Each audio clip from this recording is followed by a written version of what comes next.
This is from CNN host Jake Tapper. He had the Daily Wire host and co-founder Ben Shapiro on his show last week to discuss Tucker Carlson speaking to Nick Fuentes on his own show, and what this represents regarding anti-Semitism in the Republican Party.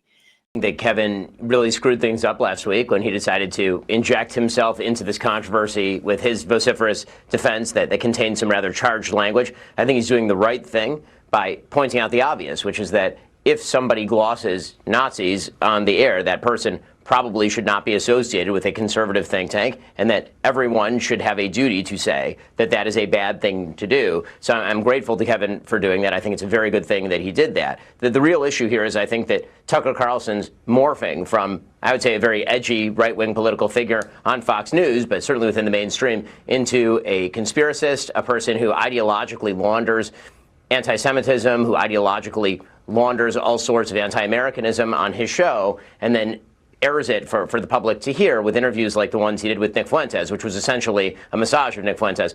You know, I think that took a lot of people by surprise, probably including Kevin. The Washington Free Beacon obtained and posted video of yesterday's Heritage Foundation staff meeting where Roberts apologized for how he's handled Tucker's conversation with Nick Fuentes. Here's part of what Roberts had to say. I didn't know much about this Fuentes guy. I still don't, which underscores the mistake. I can tell you with a clear conscience and not making any excuses that those were my intentions, to fix all of that. And obviously I didn't. I made them worse. We reached out to the Heritage Foundation for comment about the video. We were referred to Kevin Roberts' social media post from yesterday. What's your reaction? And let me just note that Nick Fuentes has been fairly notorious for years now, including when he...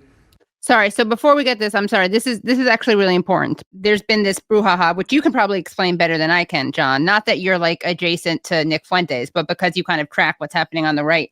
I don't have much to say on it other than kind of, you know, by continuing to label anything that's critical of the U.S.-Israel relationship as anti-Semitism, then nothing becomes anti-Semitic. The word loses its power. Then everything becomes, and then like things that are actually anti-Semitic are taken at face value when they shouldn't be. Right. Yeah. Perfect. Yeah. Well said. Okay. So let's watch the rest of this clip. Dined with President Trump at Mar-a-Lago. I mean, I think that's true, but I think that really in order to experience the full wonders of the Nick Fuentes catalog, you really do have to spend some time going through the receipts. I did that earlier this week on my show. And the truth is that most people don't watch politics all that granularly. Even people who are in politics don't spend a lot of time on sort of the fringe edgelord right, the way that Fuentes is. And so the sort of mainstreaming, the popularization and normalization of Fuentes by Carlson is significantly more important than just Fuentes' existence, obviously. It was a seminal moment, I think, when it comes to the right's decision as to whether Tucker himself is a source of truth or whether he is a destructive force inside conservatism. So one of the things you've noted is that it isn't so much, your problem isn't so much that Tucker Carlson had Fuentes on his show, but that he didn't push back at all on the neo-Nazi, anti-Semitic, pro-Joseph Stalin rhetoric, et cetera. I just wonder, last week at a Turning Point event, Vice President JD Vance was asked by a student about an anti-Semitic falsehood, this crazy notion that Judaism openly supports the persecution of Christians. It's not true, but JD Vance was asked about it. Instead of pushing back or correcting the questioner, he said this. There are some significant theological disagreements between Christians and Jews. My attitude is, let's have those conversations. Let's have those disagreements when we have them. But if there are shared areas of interest, we ought to be willing to do that too. What did you think of that? You know, obviously in a vacuum, I think that answer is fine. I think his response to the question, which was asked, as you say, in a tremendously anti-Semitic way, the idea that Jews are persecutors of Christians is an absurd contention. Obviously, I would have preferred more from the vice president, but I think the broader problem here is, again, that you have an enormous number of young people who are engaging with true white supremacist, anti-Jew content and are taken in by it, and there do need to be more voices pushing back on that. Ben Shapiro, we thank you for your voice. Thank you so much. Thanks so much. I mean, I actually talk about this a little bit in the Patreon-only segment of the Crystal Ball interview, but the problem is for Ben is that he's fine with white supremacy and Christian nationalism. He just wants like a loophole for Jews. That's what I would say.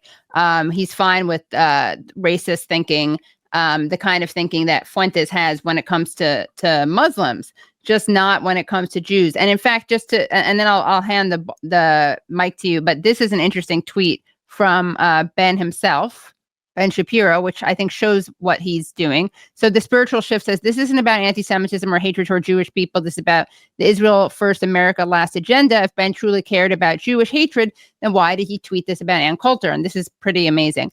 He tweeted about Ann Coulter.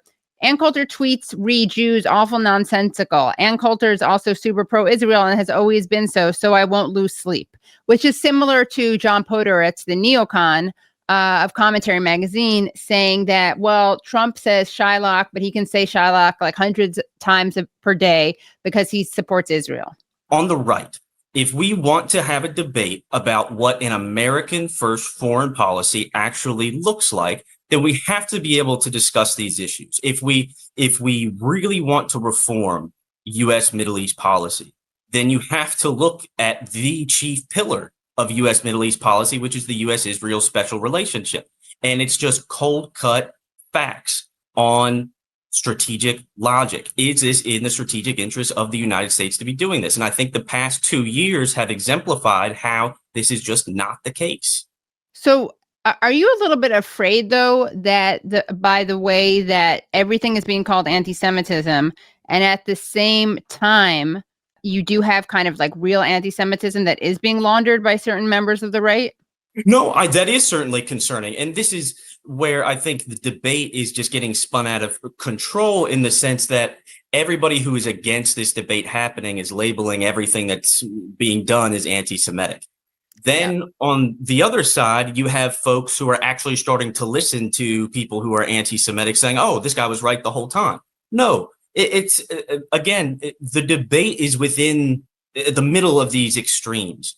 And it's something that, you mentioned at the beginning of the show that I went to the West Bank.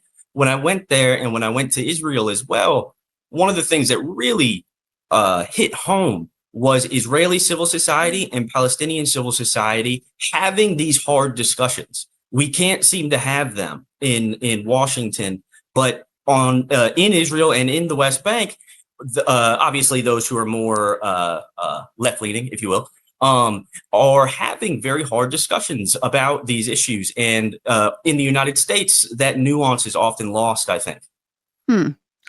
That's interesting, because I mean, from what I've seen and the polls, it shows that Israel is pretty Israeli society is pretty supportive of Netanyahu's treatment of Palestinians. I mean, there's a lot of opposition to Netanyahu, but it seems to be not because of his handling of Gaza, but for his failure to protect people on October 7th and his not saving hostages. But I mean, you've seen people be like, there's signs that say like, get out of Gaza, troops home, and then finish the job.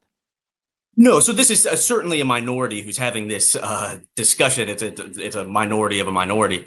But what it really expressed to me was there is this space to have a rational debate on this issue where we don't resort to ad hominem, where we don't resort to slander, and where we don't also normalize those who come to this from a dark place and who are doing this just to either boost their popularity or to push an actually dark agenda.